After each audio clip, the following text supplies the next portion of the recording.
Like the sweep, the loft feature is useful in creating geometry that is difficult, if not impossible, to create with extruded and revolved features. Also, like the sweep, the loft requires at least two separate sketches to create.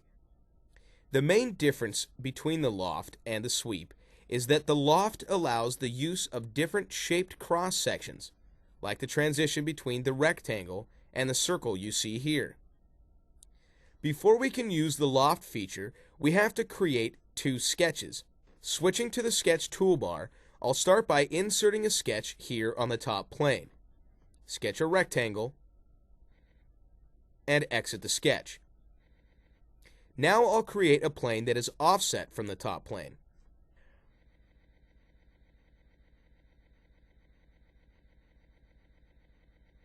On this new plane, I'll sketch a circle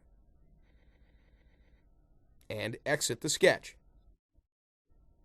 Now you can see that the loft icon has become active, and the loft command in the drop-down menu is available as well. Here you see the settings for the loft. The first bit of information I'm asked for are the profiles I wish to use. All I have to do is click on the profiles, and you will immediately see a preview of the resulting loft. If I click the check at this point to finish the loft, this is what I get.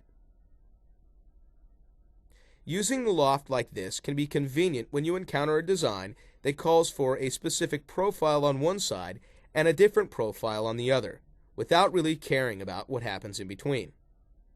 There are many other options when creating a loft, most of which are beyond the scope of this course, but there are a few that you need to know. Start and tangency is one of them. With these settings, I can control how the loft transitions from one profile to the other. For example, if I specified normal to profile as the start tangency, you will immediately see the effect this has on the geometry. I can also control how much of an effect this setting will have, either by dragging the arrow in the graphics window or by adjusting this value.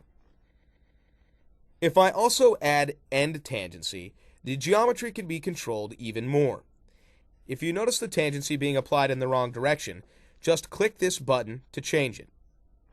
Also, you'll notice this line connected between 2 points on the loft sections.